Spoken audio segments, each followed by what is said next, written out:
Well, one of the things that makes America stand out, or one of the things that the fabric of America and many first world countries is built on, is home ownership. Home ownership is the essence of what was marketed as the American dream. To own your own house, to raise your family, to have a job. And that was pretty much a core foundation of what made America great. That people own something, and that the land is yours. There's some sayings that, in previous societies, that land ownership, there was no such thing. But let's stay on track of the thought that I have tonight. As we progress in human evolution and human history, we're seeing more and more that renting or paying as you go is something that is feasible. Now, whether it's financially the best or not is based on an individual circumstance. Because I think we've learned enough through the experiments of human history and through the cycles of economic downturns that if you're not in a good place financially, owning a home can ruin you instead of help you. It could be a burden, not just financially, but emotionally. Because owning a home is not just building up equity. That's the allure, that if you buy this piece of property and over time it goes up, that you're able to sell it and, get some money out of it and maybe make a lot. And always make a mental note, you never make money on a house until you sell it. It's just like a stock. You could tell me, look, I bought Amazon when it was only $2 a share. I don't know if it was ever that low, but now it's $2,000 a share. And that's great, but you don't make money on that stock until you sell it. It's just mentally, you're looking at a piece of paper. And home ownership, it has not just a value for the person who owns it, but for society, because it spurs a big part of the economy. As soon as you buy a house, you have people employed, real estate agents, municipalities, home inspections. And then you buy a house, you have closing agents. You're probably going to renovate. You're going to go to Target. You're going to get home decor. And it's this whole cycle of plumbers, electricians, real estate agents, closing agents, loan officers, Target workers, etc. Great to see you, Infinity. Good afternoon. Well, where I'm at in the East Coast, it's good evening. I don't know. Where are you at? What time zone are you in, Infinity? Great to see you, brother. Thank you for your love and support. But I want to visit the question, now that we're going into this new dimension, because, everything changes. Okay. Now, it is true, again, that America was built, okay, or part of the economy and part of the philosophy was built on the American dream of you owning a house. Okay. And that has tremendous value. But as we get older in life, or as the human experience and the American history unfolds, we're learning that with technology, with mobility, that owning doesn't have to be always the best decision. Okay. Now there's a decision to be made. Do you want to rent forever? And that's what I want to ask tonight. So I want you to think about. Some people say you should only rent until you have enough money to buy a house. And obviously, I think it's wisdom not to buy a house before you have the money. But is there something wrong if you never wanted to buy a house, even if you had the money? That's what I want to talk about. Infinity says he's in the Central Time Zone. Okay. You never forget, guys, especially, see now, years ago, you would not be talking to people in different time zone, Eastern time zone, Central, Western, Pacific, whatever it is. And then, of course, people in Asia, they're a day ahead of us. The UK is a little bit ahead of us. So as we're more connected now, right, everyone's on these different time zones, and we're learning that we're more aware of it than we were previously. Now I'm sure when you schedule something for work, you have to be conscious of the person you're in a meeting with, that their time zone is compatible with yours. We're in a new dimension where you check someone's time zone, not necessarily concerned about if they own a home. Flexibility is the new equity. However, look, flexibility is like a stock that goes up. You buy a stock at $2 a share, goes up to $2,000. But if you don't sell it, you don't really have a tangible value. Flexibility is, you have this idea that you don't want to be tied down, but the reality is you are always in the same areas, so you're tied down. You're not using it. But it's just something in our minds that we like to know we have. And I'm very much in that camp. I mean, that's why I think about tonight. Is renting forever an option for me? Infinity says you can't put a price on your freedom. No strings, just keep it moving. Well, that's a great comment, and that's kind of what I'm talking about.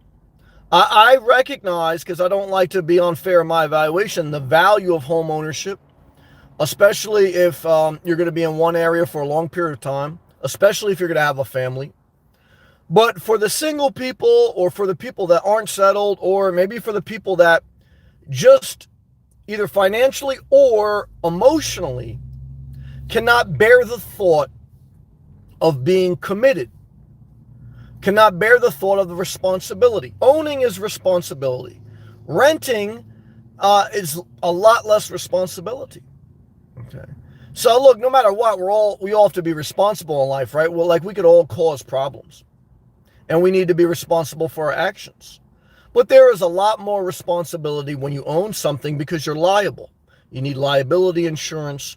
You have to be more considerate of your neighbors, because you're almost married to them. Okay, you're not going anywhere. You own property there. And in one sense, look, to be honest, in a community where more people own than rent, it tends to be a better environment, because people are committed to that area. If everyone rents, then people are like, yeah, I'm not responsible. I don't care. And certainly there's an economic standpoint of that, whether, what type of community it is too, right? Nomading though is like renting. Okay. Staying at a campground is like renting. Now it's like renting, but being on vacation, because most people who are there are on vacation. Okay, so it's got a little bit different feel than being in an apartment. But I don't like, I don't know. I mean, I say I don't like responsibility, but I guess I am very responsible in one sense, I'm very consistent in my actions for the most part. Very law-abiding for the, and so I don't know if it's just something in my mind where now commitment is such a paralyzing thing to me. And it's not that I think I can't handle it, because I've already handled it. I've already owned property for 15 years. And it's not that I want to rent, because I don't want a landlord. But I like this renting lifestyle where there's less responsibility, less commitment, more freedom, to Infinity's point. There's a different psychological advantage when you don't feel tied down. Now, and also renting gets rid of renovations. I've learned in life that renovations destroy your self-care. They destroy your relationships. They destroy your wallet. They may build up equity in your home, but they tear down your life. That's my experience in my life and in everyone else's I've seen. I've never seen a renovation bring a family together. I've never seen a renovation help someone get in shape. I've never seen a renovation help anyone. I haven't. There's a feeling of accomplishment when you're done. It keeps you busy. I know some people need something to keep them busy. But it's the ultimate distraction of self-care. And when you rent, you're not going to really be focused on renovations. You're going to be focused on your life. See, the difference between renting and owning is a big difference psychologically. When you rent, you're more passionate and invested in your life.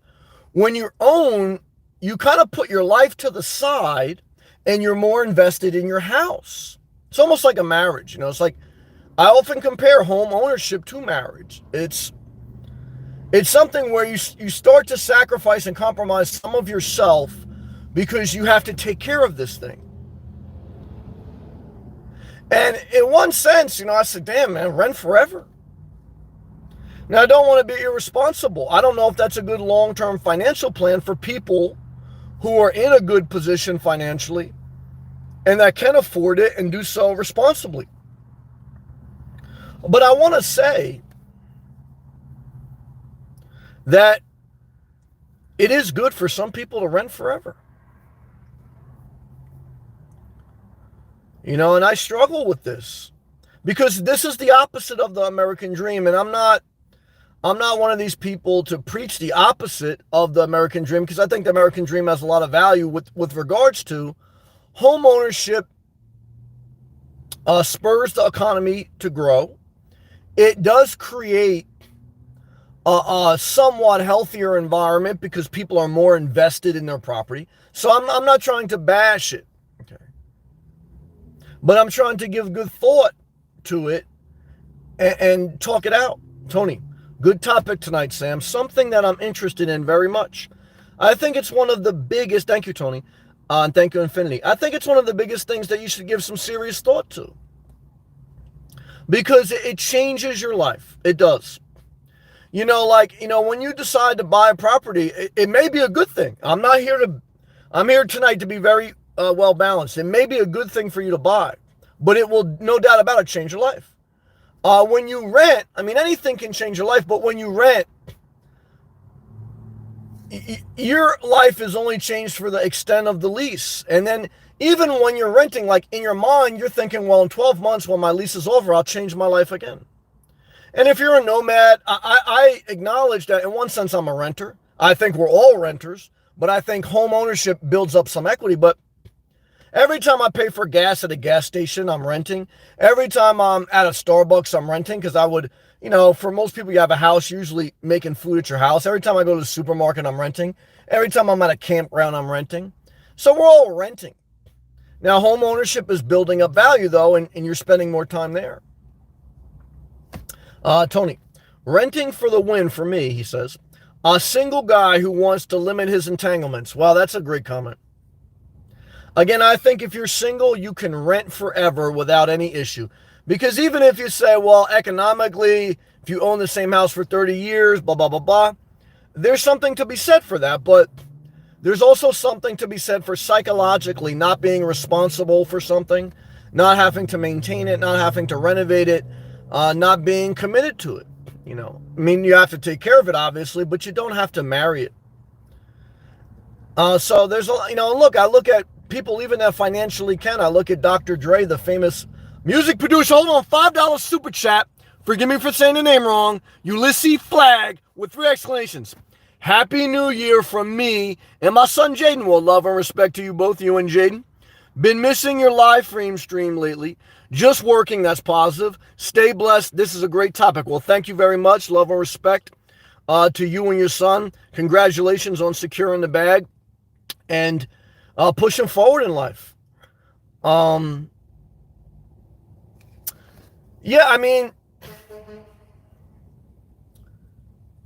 biggest negative with renting could be that when you get old, you don't have a home paid off and rents always go up. And it could be that you may have to move when you don't want to move because the property owner sells or you have a bad relationship with the property owner. But I think about old age because that's something you have to think about if you're going to rent forever. I think about old age. I think about my mom who rents a place in the winter. I think about the seniors I know that once they can't live independently, they go into some type of assisted living, etc. And I think about that. Nothing lasts forever. So it's like, I don't know even if that matters. Ulysses Flag again, $2 super chat. Oh, DTN. DTN, yeah, I remember you, man. Good to see you, brother. Thank you. Now I see you facing a profile pic. Well, I apologize, brother. Shout out to you and Jaden. I remember last time you super chatted, I went a little nuts on children, but you know I love and respect you. DTN Windows, hard worker, great personality. I believe last time you're probably still at that hospital job. I know you had secured a job at the hospital and you were still doing window cleaning on the side, which is great. Get a main job to cover your health benefits and to build a base budget, and then do a side job or 2 side jobs for supplemental income and to keep you mentally free, that if one of your streams of income fail, you have the ability to keep money coming in. Because that's the key. Whether you rent or own, you always need money coming in. Okay? Because we know that even if you pay off your mortgage, you have property taxes, you have maintenance costs, you have utility bills, you have home insurance. So you could say that if you have the average home in America currently costs $300,000 average. I've shown you guys houses in Florida you can get for $100,000. I've shown you $150,000. So you can go up and down the scale. But I think, like, let's just say you have let's say you have a house where you got $2,000 to $4,000 property tax. That's on the low. Okay. Right there, guys, that's about $300 a month on average if you paid off your mortgage. So I would say once you add your water, your sewer, and your electric is your big utility, you're probably close to at least another $200 to $300 a month. So let's just say now you're up to $600 a month in utility bills and in property taxes. You got to have home insurance because you're not going to pay off your home and then not have insurance. You'd be crazy if you lose it in a flood or fire or hurricane, etc. So that's probably at least another $100 to $200 a month if you average it out. So now you're up to $700, $800 a month. And we're not even talking about renovations. We're not even talking about anything unique. If you have a major issue with an air condenser unit, a furnace, your foundation, your roof. So I would say at bare minimum, even if you pay off your mortgage, for most people, there's exceptions, for the average, you're looking at $700, $800 a month. Average rent in America is $1,200 a month. So it comes down to commitment, comes down to psychological, comes down to family. I don't know, I think about DTN. Good to see you, Hal. I hope your day was blessed and full of peace. Thank you, brother. It was a little bit tough because this was the first day back after a long holiday week. But I showed up. I got things done I need to get done. I got some more to do tomorrow. Always stagger. But I did some work on the long weekend. What I've learned in life, I work better psychologically if I do a little bit at a time rather than I just put it off and I wait till I have to. So it's like cutting the grass. I learned this when I was young. If you have to cut grass, it's better to do a little bit at a time than try to do it all at once. Just like anything in life.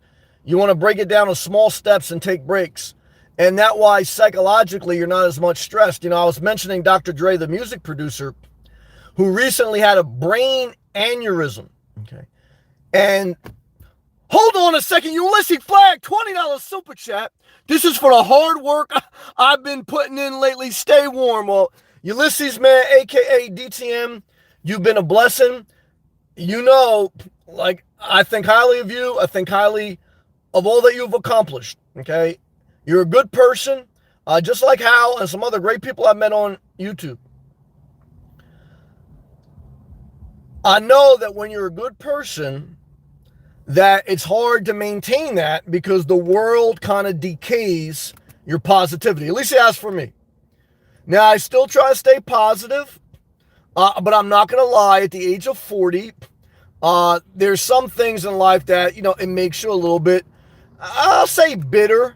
I would say overall, for those who have real life interactions with me, I leave 90%, if not more, of people with a good impression of a positive personality. But I recognize that, when you give a lot of yourself, that, life takes a toll on your soul. So that's why I practice and I preach self-care, because it does get a little bit harder in certain aspects, psychologically, mentally, and physically as you get older, especially when you're trying to do something creative, because there's not an exact science, you know. But love to you, Ulysses, man. Love to your son, Jaden. Love to you, Hal. Love to you, Infinity. Love to you, Tony. I appreciate, guys. I have to remember that there's times I get bitter or upset because I got to deal with a couple psychopaths online, but I have to be fair. The majority have been positive, and even some that have been positive, my personality may have rubbed them the wrong way after a period of time. Now, I'm not going to apologize for it per se, because I'm not in a relationship where I want to apologize, then I have to walk on eggshells. I don't feel comfortable around you anymore. You don't feel comfortable about me, and that's why I'm single. I respect that I could possibly hurt someone's feelings, because I respect that there's other perspectives in life other than mine. But the reason I'm not in a relationship is because, guys, I don't want to take care of someone else. And I don't want to take care of a house. That's why, to me, if you're someone that has a similar mindset where you don't like to take care of a lot, renting is a great option. Okay, so, you know, again, you can run the numbers, and I'm not going to say the numbers on average pan out for home ownership. I'm being fair. However, most people, the average people I've known, they have gotten a divorce, and the home was not an asset, it was a liability for, you know. Some people I know, you know, they got left a property, even if it wasn't great, it did help them get out of poverty. So, you know, there's a give and take there that you struggle with. Tony, I have no family. Yeah, here's another interesting thing. I have no family to leave my wealth behind to. Home equity would tie up my assets. I understand this one. So I invest 60% of my pay every day and can access it when I want. Early retirement and world travel is my plan. Well, that's a good plan, man. You know, here's my other problem. I got into a place psychologically where I stopped investing in index funds. This was back, I would say, about 4 or 5 years ago. So, you know, I'm a little bit hesitant to ever get back, and I still do some trading on the side. But I know, like, long term, that's probably the option that I have. Because you really, look, if you have a steady job or steady source of income, whatever it is, if you've paid off your debt and you have your savings account, you got two choices. You got two basic choices on what you should do with your money. Because, you know, you're only going to put so much in savings, right? Because you're not getting any interest. So either you're going to buy real estate or you're going to buy the index fund stocks. You know, stocks are real estate. You know, I mean, obviously there's some exceptions. You could buy a business. You could buy a laundromat. You could buy whatever. But for the average person, after you pay off your debt and you have your savings account, you're either going to buy real estate or you're going to buy stocks. Now, stocks are liquid, okay? Meaning, like to Tony's point, you can sell your stock today as soon as, like, you know, trading hours are there, and you can cash it out and you can transfer it to your bank account. Now, sometimes that could be a negative. Like, let's say you have 60% of your net worth in stocks, and the coronavirus hit, and it went down, the stock market went down 40%. You sold it because it's liquid. Like real estate, you can't sell it that quick. You have to wait at least a couple months to go through the whole process, or at least a month, bare minimum usually. So sometimes having that hard asset keeps you from being over emotional. However, for me, as soon as I buy something, I feel attached to it and I'm like anxious. So I don't know, you know. I'm in this crossroads of life of being through home ownership for 15 years, being a nomad for 4, which I would put myself in a renter category because I'm not an owner. So if I just had a piece of paper and I drew a line down the middle, you either own property or you don't. Okay. Now, look, again, you can rent the average house for $1,200 a month. You can rent a studio apartment maybe for $800 a month. You can rent a room maybe for $500 a month. You can be a nomad and pay extra for gas, pay extra for campgrounds. So if you don't own, you're renting in some form, and how much you're paying for rent is determined by your lifestyle and how big of place you need. And obviously, look, if you're in poverty, then there's subsidized housing, right? Like you'll only pay 30% of your income to the rent every month, and the government will pick up the other 70% or 80% depending on your financial situation. So no one in America is totally destitute unless you fell through the cracks or you have a drug addiction and you don't want to be in a home. Okay. So I'm not going to say it's always a nice option, but I'm going to say you're always going to have some type of shelter. So now what you have to figure out based on your abilities and your situation is, do I want to own this shelter, this dwelling, or do I want to rent it?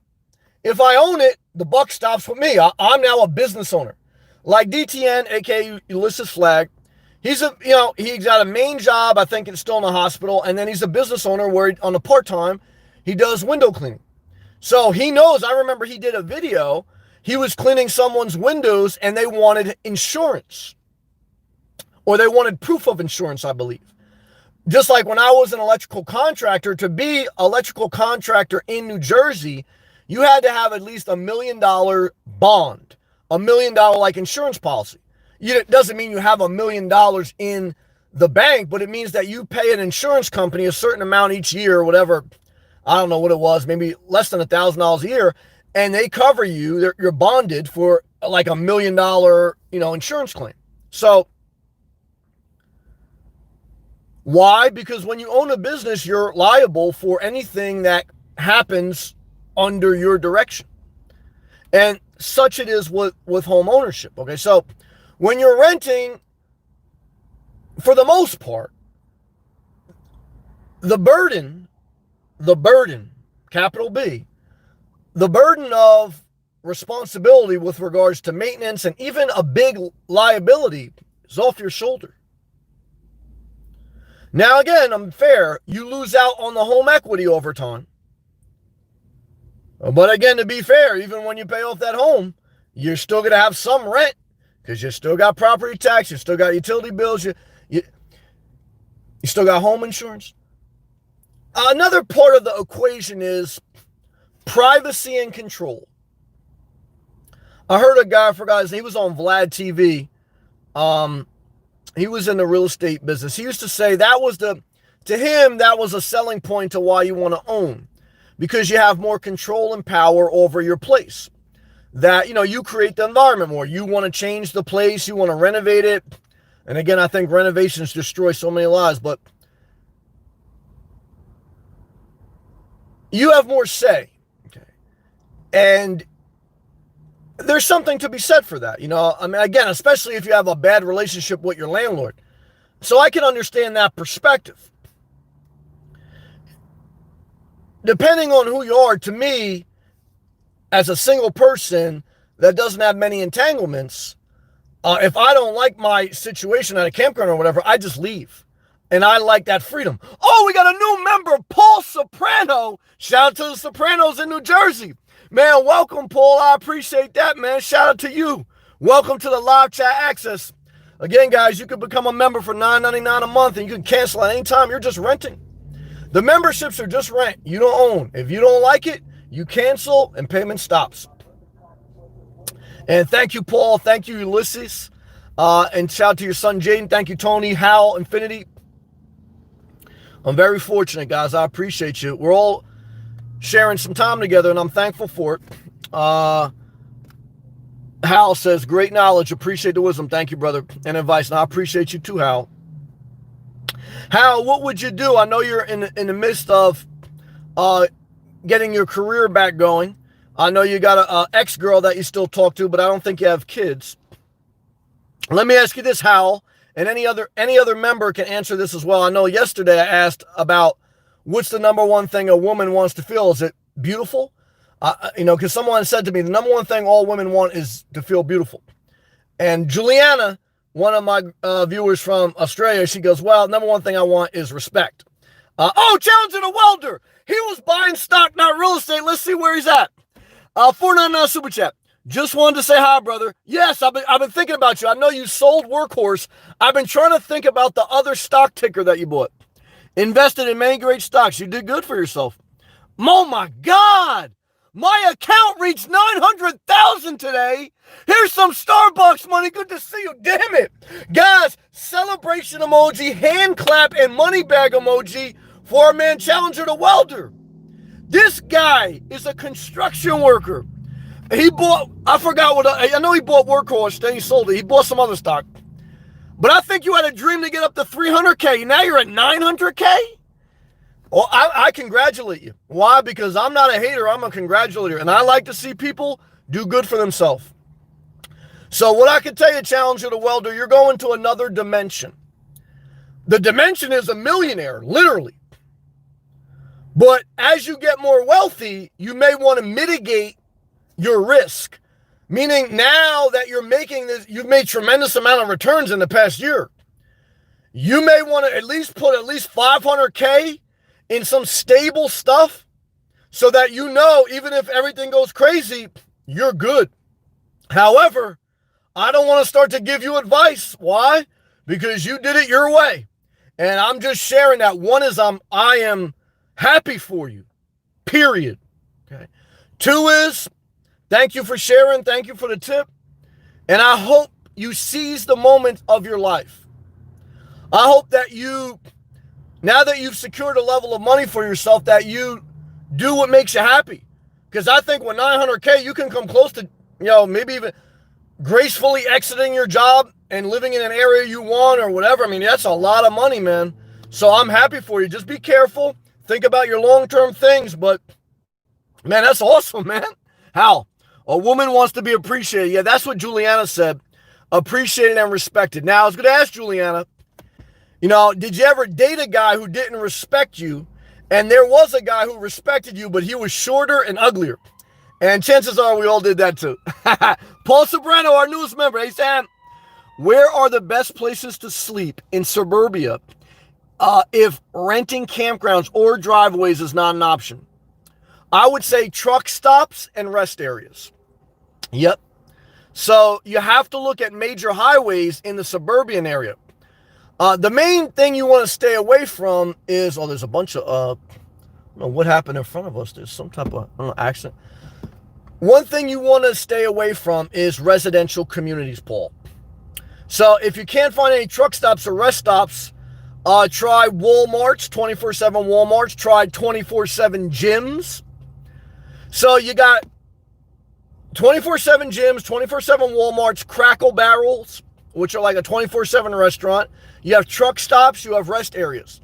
Now, you have to be mindful not to get too comfortable because every town has their own mandate, okay? So there may be some towns that, I see some towns where there's RVs or there's van dwellers pretty much commonly parked in some Walmarts or some gyms. And the cops, I guess, they just know that the cops patrol these areas.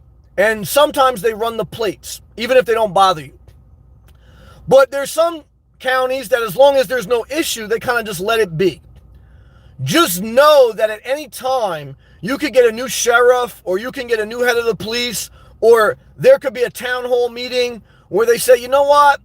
We want to try to, keep out these RVs or keep out these van dwellers or whatever. Or there's an incident, maybe 99% of the van dwellers are good, but all of a sudden more people came to this area and then someone got stabbed or something crazy happened. So the nomad life is very fluid, meaning it changes a lot. But there are some consistencies that you'll learn over time. There's some places that are more nomad friendly than others, but every area requires a level of movement.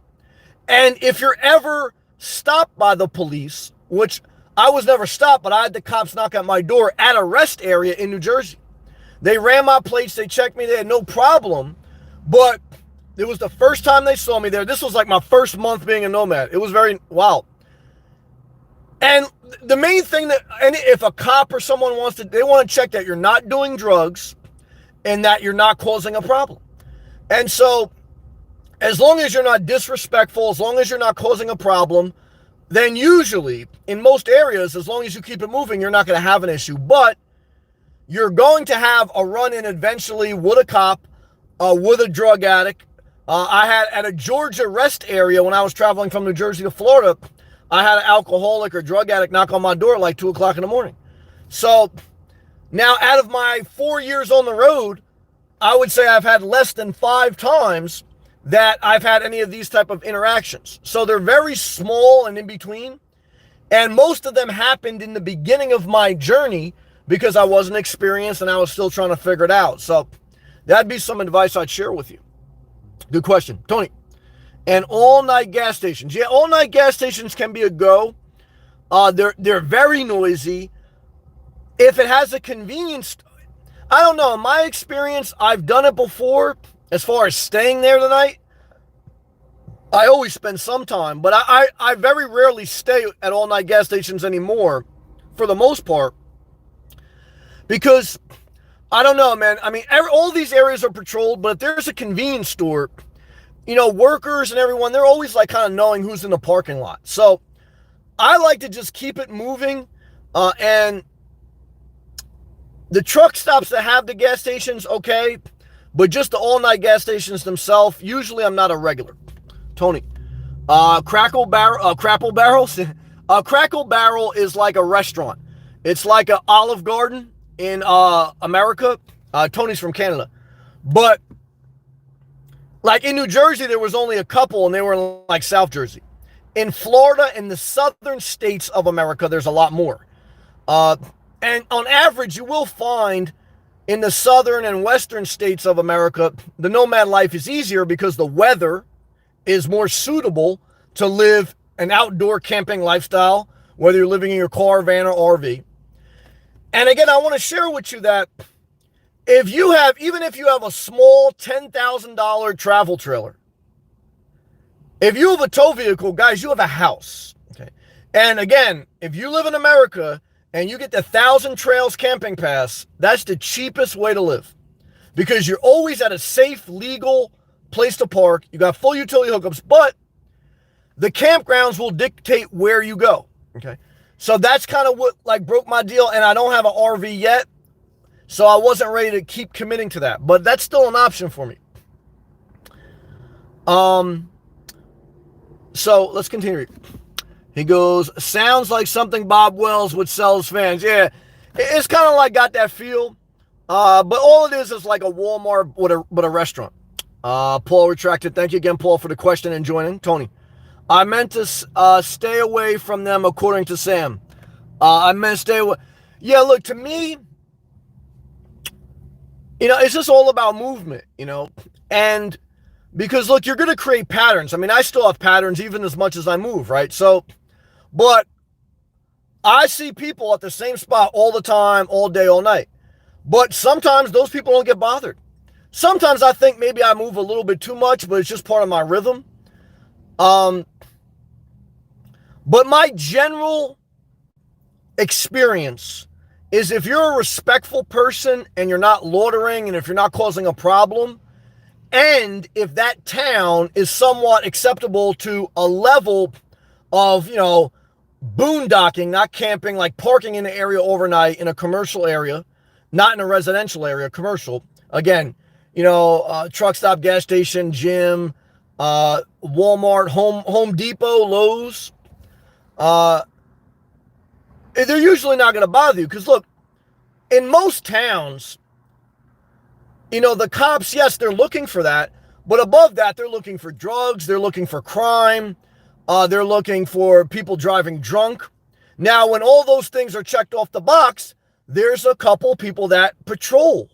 They are looking for anything, you know, such as that. So you just have to be mindful. It's just part of society. Hal, what was the question, Sam? Yeah, thank you for reminding me. Percy, secure the bag and the briefcase. Shout out to all my truck drivers. Hey, man, why is every time I ask a foreigner how they like it here, they always reply, it takes too damn much to live comfortably here? Well, I mean, I think that's a negative experience. My experience with most foreigners, and again, we're all foreigners, my grandparents came from Italy, is that they're grateful because they came from a third world country and they recognize, even if they don't like parts of America, they recognize that they have it good. But the burden for many foreigners is even if they're making minimum wage, they have to send money back to their family in the place they used to live because their family holds it over their head that they're in rich America, and it's all about owing each other when because I'm sure that foreigner got help to come to America, right? So there's that guilt trip dynamic that you have to reach back and help your family. So you don't keep all of your money. You still have to learn the language and you still have to build up your skill set, and you didn't inherit anything. So foreigners, just like my grandfather that came from Italy, he was a janitor. Okay, so my father was an electrician, and I got into like engineering, right? So it's not till like the third, fourth generation of you being an American that you are really in the middle or upper class. Okay, when you're a first generation foreigner, you're in the bottom of the workforce. You didn't inherit a house from your parents. You didn't learn a trade from your, and even if you learned a trade, I knew a Russian guy, he had a lot of certifications, but they were all from Russia and none of them applied here. So he was like a maintenance tech in a senior citizen facility. Now he still ended up making like 50 grand. Okay, so, but there's my experiences, just like every experience is, there's some people that are very grateful and some people that are very miserable, whether they're a foreigner or American. And you can break that down to anything. It's like you can break that down to a racial, a religious, a gender. But when you do that, it's a generalization. And what you find out that, look, most decent people, no matter what walk of life, well, I don't know. I mean, people are complainers no matter what. So I don't want to, give humans too much credit.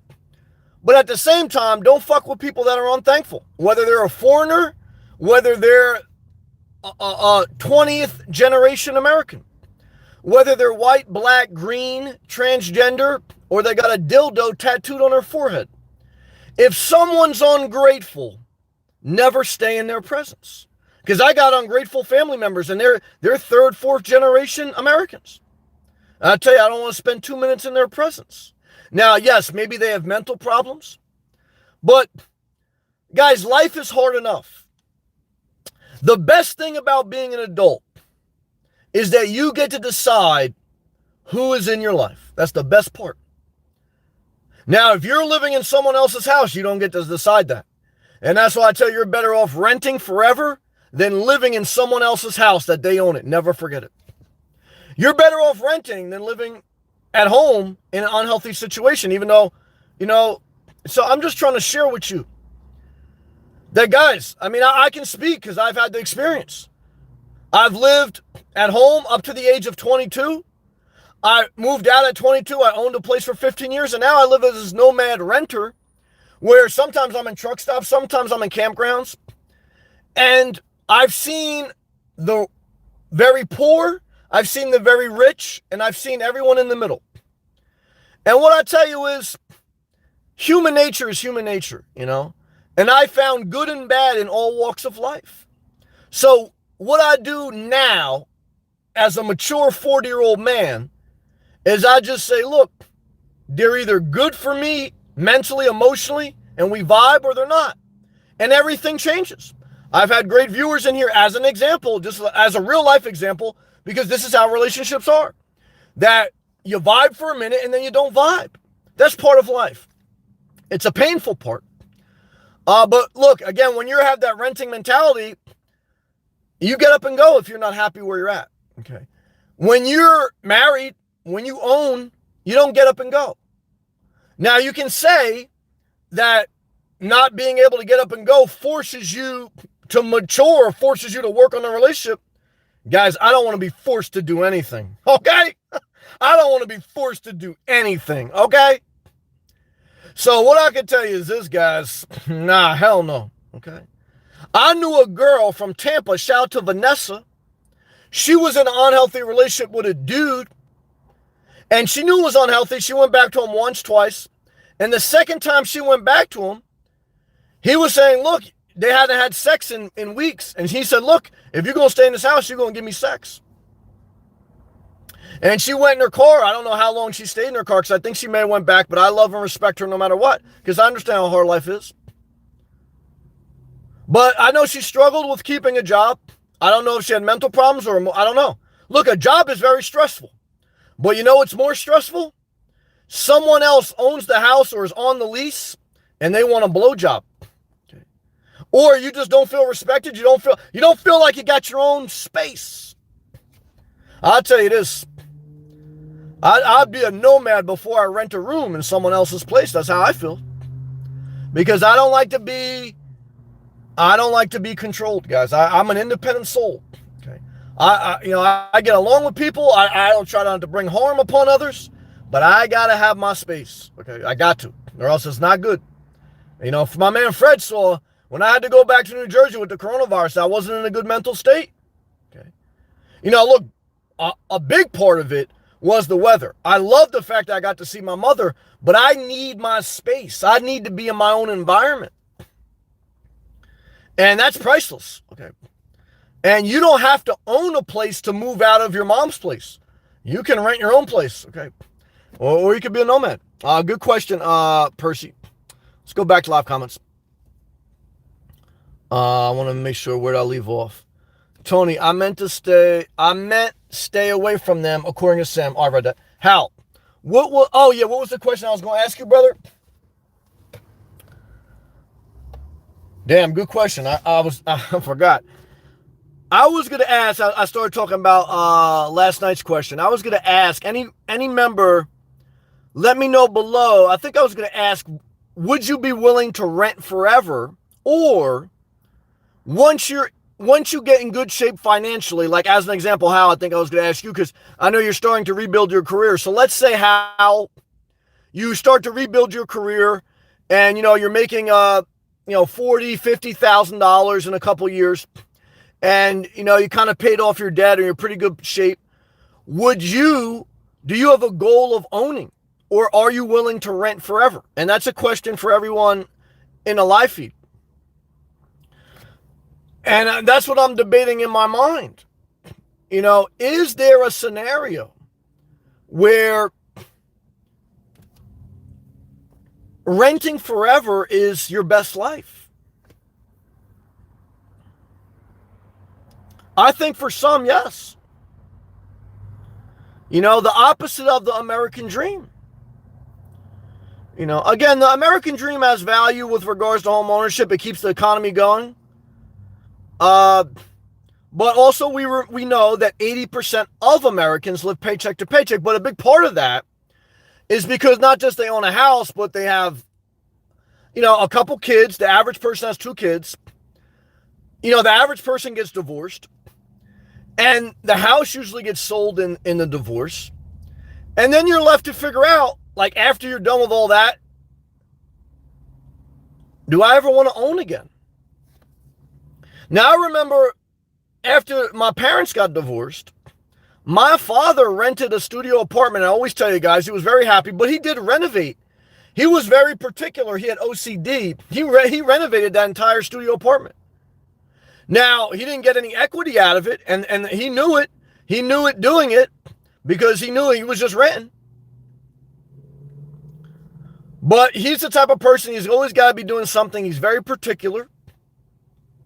But whether you own or rent, what I've learned when it comes to renovations, once you're done renovating,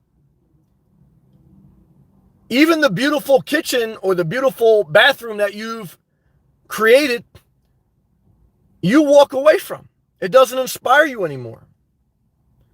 So if renovations themselves are like chasing waterfalls, like TLC taught us, I think renovations are such a distraction on self-care, but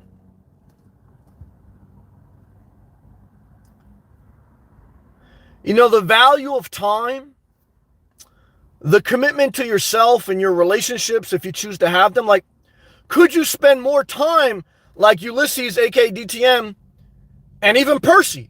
Percy's on the road. Could you spend more time with if you wanted to, your family or yourself if you didn't own a property? Yes. Because most people think that if I own a property, all my family will come visit me. But the truth is, one is you don't want your family living with you. Some of them may do that. And two is, when you're renting, you're not responsible, so you have more capacity to love and to care and to be flexible.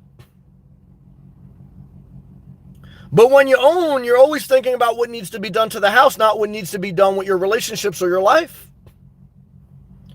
So I don't know, man, because like I say, I could possibly see myself owning again.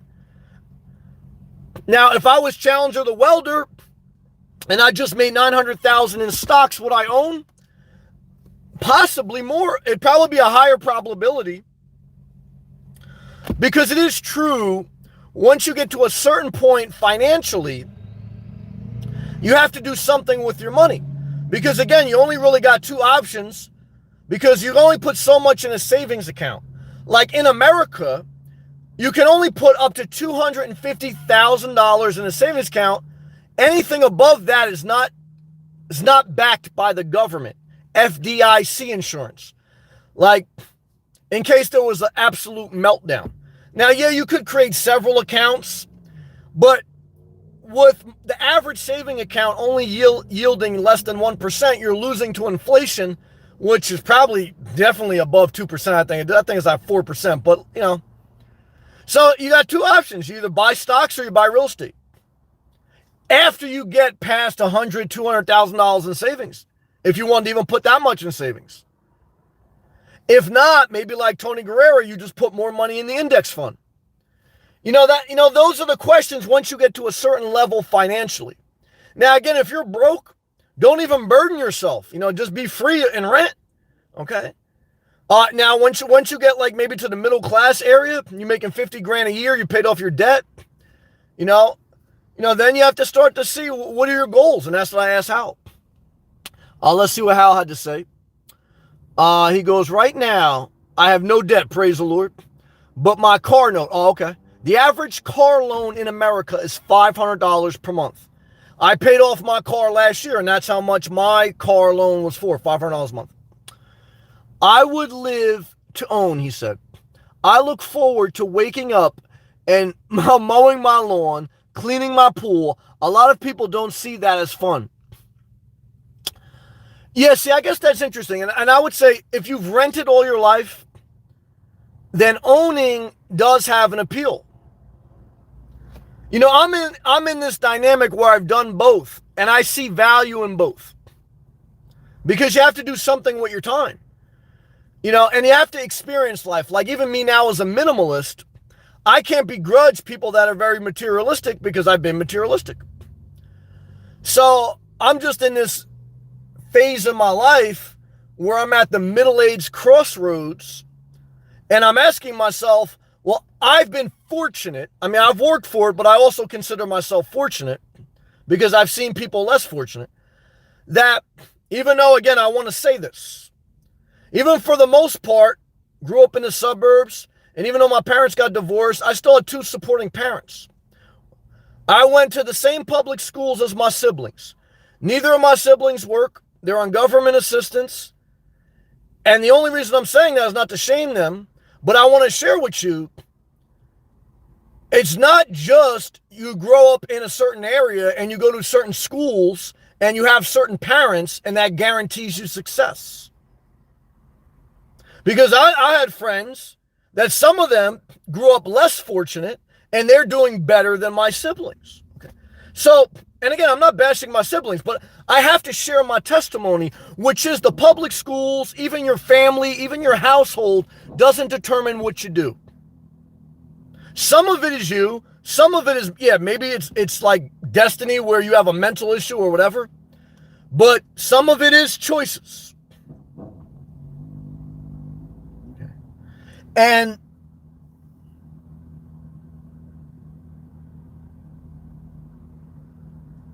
I've seen people, poor, middle, and rich, have equal opportunity, and it's a crapshoot on who seizes the opportunity and makes the most of their life. There's different categories of people that tend to be in a higher risk, just like we learned with the coronavirus, right? Like there's categories of people that are at higher risk to get really sick and die from the coronavirus. So there's people that can be at higher risk to have a harder life. But just like the coronavirus, most people will survive life. Most people will be able to choose their life. And all of us are responsible for our life. It's up to you if you want to quarantine or not. It's up to you if you want to go to the gym or not. It's up to you if you want to build a gym in your house. It's up to you if you want to order out or not.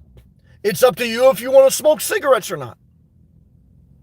What are we talking about? We're talking about the real choices of your life, not about renting. See, whether you rent or own, if you don't take care of yourself mentally, physically, emotionally, if you don't stop smoking cigarettes, if you don't stop eating out, if you don't stop unhealthy relationships, what does it really matter if you own property? What does it really matter if you rent? Now, look, at the end of the day, what does it matter if you don't smoke, you eat great, you have great relationships? We're all going to die. That's a fair point. And that's why I do say, look, you got to figure out your own life, guys. I'm sparking conversation. I'm sharing my life and what I've seen, but I can't tell you that you should do X, Y, Z, and this will make you happy. Guys, happiness is fleeting. We're all on a journey individually and collectively in a society standpoint to figure out how we go forward. What makes us tick? What makes us happy? That's an individual answer, Back to live comments. He goes, for right now, once I get a job, I need to rent till I can save money. I have no kids now and or any debt. That's your biggest thing. With no kids and no debt, you got the world by the balls. Okay. Now again, shout out to my man Ulysses. He's got a child. He works hard. Guy's got a great personality. I think he can go very far in life. Having a kid, not a death sentence, but I'd be lying if I say the more kids you have, the higher risk you are for poverty, hardship, and just a harder life. Because there's more mouths to feed, literally.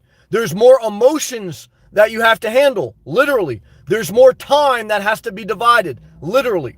It doesn't mean you can't still live a great life. And obviously, look, guys, you have a child, whatever, you do what you gotta do. But I'm just trying to share with you, you gotta give thought to it, Yeah, just growing to be a great person. That's what I'm talking about. That's the ultimate call in your life. How? For me to own a house or a condo is too far for me to see right now. I can understand that. I'm on Indeed. I'm on Indeed, not Zillow. I understand that. How? I lowered my car note, to $245 a month from $385. Lowered my cell phone bill from $130 to $75. Well, there you go. I remember when I was on hard financial times, that's what I did. I cut some of my internet costs. I cut some of my insurance costs. You saving your car insurance. I want to encourage you that you're doing the right thing by cutting cost, but I also want to share from my experience, you never get ahead until you increase your income. Starts with a steady job, managing your money when you have a steady job, and then getting side hustles.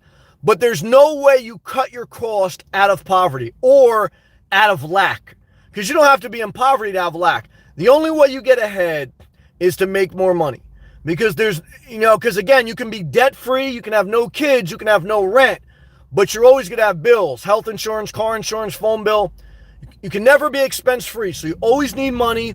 And if you're physically and mentally able, then you should always look to grow the amount of money that you have coming in, because you have the ability. Now, if you're physically and mentally disabled, then again, you go on disability, you do whatever you need to do. I mean, I can't speak to all that, but many people are able. And if you're not, then again, you're in disability. What can I do? I mean, I didn't create the world. I mean, I'm only sharing what most people should do. Paul, what's up, man? What's the easiest, best environment to car dwell? City, suburb, or rural?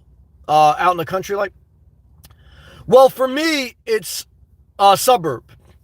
Everyone will have a different experience. Why? because the city is just, it can be done in all of them. I want to say that, number one. But I'm answering this question from my perspective. In my perspective, I've been in all three of those environments. In my perspective, I don't want to live in the city even if I rented or owned, right? So you have to have a desire to do something, or else even if you can do it, you don't want to do it. That's when a lot of people tell me, well, why don't you go west? There's more open land to free camp. I don't have a desire. So even if I was able to go out there and park on land, if I don't have a desire, I would resent it every minute because that's not what I want to do.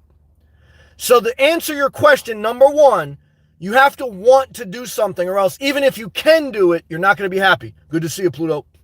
Love to you. Respect. So one is, I've spent time in the city, a lot of time in Manhattan. I liked it. Not when I was car dwelling, just when I was living in Jersey. And what I can tell you is, I like the energy of the city. I like the diversity of Manhattan on the different outer boroughs. But I didn't want to live there. You know what I mean? I like to drive through country land sometimes to get that real calm feeling, an open land feeling, but I don't want to live there. I want to kind of dabble in and out. I want to be in somewhat populated areas that have Starbucks, gyms, amenities, diversity, and I want to be by the beach. So I'll dip in and out of cities and in and out of country, but I kind of want to be in that middle ground. And I know I want to be by the beach. So every question should always be answered by process of elimination. The number one thing I've learned in all of my schooling is that when you're given a test question, if you don't know the answer exactly, you do process of elimination. So if someone asks you a question on a test or whatever, and you have a choice, A, B, C, you have a choice, city, suburb, or rural. The way you start, if you don't know an exact answer, if something doesn't come to you right away, process of elimination. Process of elimination will narrow your focus and help you to deploy more of your time on a clear vision for your life. Most people suffer from indecision, and indecision is too much energy spent on things that are not a priority, are not of importance. And it's all because they're not eliminating the unnecessary. Example A, the storage unit. The storage unit is choices A through Z, not even A through D. In a multiple choice question, A, B, C, D. The storage unit is A through Z. And what I've learned is it's a mental disability where the attachment to all those answers breaks one's focus, and without focus, you cannot accomplish anything. And what I've learned through minimalism and not owning property is that I have more focus because I don't have to take care of property. I don't have to worry about too much stuff. Every day, as this nomad/renter, my number one priority is self-care and my personal goals. It's not taking care of my house. It's not a renovation. It's not an HOA. It's not landscaping. It's what is my life about? Okay. And I'm not saying the answer for everyone is to sell everything, live in their vehicle, and focus. I'm not saying that. Now, for some people, it may be. Like me, Pluto. I may buy property again, so I'm not being a hypocrite. I'm sharing with you. This is what I think of now at this stage of my life. How do you answer questions? How do I answer questions? Well, what doesn't fit my lifestyle? Living in the country, it really doesn't fit my lifestyle. I like to visit it. Maybe I'd rent a campsite there, or I'd stay at a campground in a country in the middle of Florida by cow farms and stuff like that. Good to see you, Bryce. But after about 7 days, I left. I came back to the ocean. I go to the cities all the time. I was in the cities over the weekend. I was down by Miami and stuff. So, but for me, most of my time is in somewhat the suburbs and mainly by the beach. But that's my personality. And as you start to unwind who you are, you will figure out where you want to go. Now, if you don't know where you want to go, you keep your obligations very minimal, very small, that way you can just bounce around. And that's the value of renting or nomading. Good to see you, Pluto. Good to see you, Bryce. Love to you both, man. Good to have you. Paul, how can one find a driveway to rent if you don't know anyone to ask? My Craigslist ad got 0 replies. There's 2 options. You can go on, there's an app called, what is it, Campadiem, or I can't look at my phone now because I'm doing a live feed from my phone. But there's a camping app that people, like there's a person in Florida I know that for $20 a night or like $500 a month, they have like a couple acres of property. They allow you to boondock on their property, whether you're out of a van or whatever, and you do like that. So you want to look at the camping apps. If you had an RV, there's something called Boondockers Welcome. That's something where you can go for a period of time and someone has like a big piece of property. Now, if you're in a city, then again, you're in a different ball game. Then you're back to all-night gyms, truck stops, rest stops, Walmarts, etc. Your environment will determine that. There's a website, freecamping.net. I don't know how good that is anymore. You're going to get burnt out doing that. I mean, I did it myself. Again, your first step is to determine where you are, what resources are by you, and I would not hit the road until you figured out where you're going to be for 3 months. Because your first 3 months are the most crucial when you get out on the road. And if you don't know where you want to be, you can rent a room for 3 months. Like I think ESP from Alaska is renting like month by month. And you can rent a cheap room on Airbnb, download the Airbnb app, and forget Craigslist. Go to Airbnb and look at renting a room for $500 a month. I'm sure you can do that in most areas. And just use it as a place to go at the end of the night. And you go to sleep and get the hell out of Dodge until you figure out the next step, okay? So what I'm learning is sometimes in life, just punt. Kick the can forward. I used to always think that's a bad thing. But today I called jury duty because I had jury duty next week. And I told them some of my circumstances. They said, you know what? We can postpone your jury duty till next year. I said, well, that's great. So guys, like, maybe next year there's another coronavirus and there's no jury duty. Push the rock forward, man. That's what I'll tell you. Now, I learned that in the corporate world. Now, I'm not saying you should do that in all things. But I'm just trying to say a year changes a lot. And every day, every year that passes, you get closer to death. So if you can push a big burden down the road, well, hey, things change and you're going to die. So why not keep pushing it? Now, I'm not saying for all things, because that would be irresponsible, but for some things, I would do it. Hal winning? Yeah, no jury duty is a win for me. Bryce, I had a heated debate with my cousin the other day. I said, thank God for 2021. Amen. He said he'll ever since cell phones came out, the spirit of the nation has been on decline. Well, did you tell him about 1970? Or 1963, when a black person will be called the N-word without thinking? Did you tell him about 1940 when women couldn't write? When women couldn't, work? When they were abused? He's probably a white privileged person that inherited a house from his father that probably ain't worth 2 cents in the workforce. He's an entitled asshole that he knows he can't handle a level playing field. Okay. He knows he's part of the problem of the country, not part of the solution. He's part of the history of the bad part of the country that allowed slaves, that allowed women to be oppressed for so long. He was the silent partner of oppression. So what I can tell you is family ain't family no more when they fuck up like that. So what I tell them, is I don't tell them anything, just like I told Percy. Okay. If someone does not align with my spirits and my values, and whether they're black, white, Puerto Rican, or Asian, like my man Fife Dog said from the Zulu Nation. Because, guys, I've cut off black people, I've cut off Asian people. It's not like anyone gets a pass, and they shouldn't. But no matter who people are, if they don't align with how you, and I just, equality, fairness, and just overall good energy, don't fuck with them. Because as an adult, that's your number one asset. Now, look, guys, I cut out a $300,000 inheritance because I don't want to fuck with my father. Okay.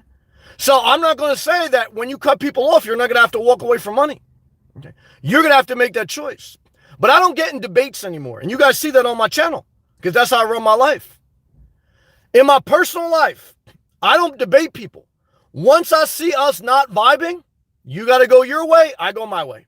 Because I'm not trying to convert you. You vote however you want. Okay. But if anyone had a right to not show up to the inauguration, it was Hillary Clinton. Because Hillary Clinton lost by less than Donald Trump. And she, along with Barack Obama, because they loved the country, they stood there next to Donald Trump and helped him gracefully take power. But when I see a piece of shit like Trump and his trashy wife, they don't care about this country, okay? Because if they did, they'd be at the inauguration, but they don't, okay? So again, I know some good people that helped me in life that voted for Trump, okay? So I'm not going to bash every person that voted for Trump. But what I'm trying to tell you is, look, okay? If you can't see through the bullshit, you are the bullshit, okay? And if you need glasses, okay, then there's something wrong with your own sight, okay? And, like the scriptures say, before you try to log out someone else, I'll take it out your own, okay? So what I can tell you is, they wouldn't be in my life for long, okay? Would I look to hurt them? I don't look to hurt anyone. But when someone is speaking on some bullshit, whatever their background, again, I'm not going to try to fight them. I'm not going to try to argue with them. I'm just going to say, this person ain't for me. Okay. Don't want to be around them. Because life hard enough. Guys, I'm in an all-night gas station, sweating my ass off. But this is my life. Okay. I'm not under someone else's roof. I don't owe anyone shit. Okay. And for me, that's freedom. Okay. Because even if I owned a place right now, I have to be, how loud am I talking? Look, I don't want to say you guys don't know my life. I'm just trying to say, you know what I just said. I broke it down. Hal, speak to them facts, Sam. Yeah, guys, look, that's the facts. Okay. It's not even opinion, it's fact. If someone fairly looks at the history of not just America, but of humanity, and they think humanity on average was better 100, 200, 300, 2,000 years ago, if they think it was better then they're either ignorant or they're an asshole. I'm not going to say every instance of every part of every culture is better, but I'm saying on average, the quality of human existence, and you know me, guys, I say I wish I was an abortion, but the quality of human existence on average in 2021 versus any other time in history, oh, come on. Not even close. But here's the problem, guys. Most people are Al Bundy. Okay. Most people live in the past of high school football. Okay. Most people are miserable because they married Peggy Bundy or they are Peggy Bundy. And the only way to get off their misery, okay, is to make others miserable. And that's why I tell you, don't waste your life on them. Because that's all you'll do is waste your life.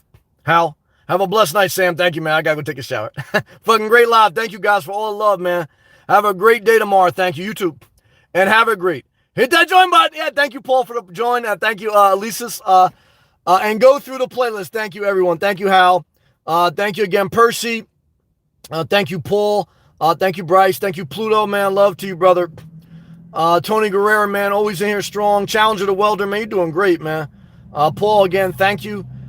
Ulysses and his son Jaden, man, love to you both, man. Keep pushing forward, man. Your side hustle and your main hustle. And my man Infinity, vasectomy for the win. You know what it is. Love to you, brother. God bless. Keep pushing forward one day at a time. That's all we can do. All right, peace.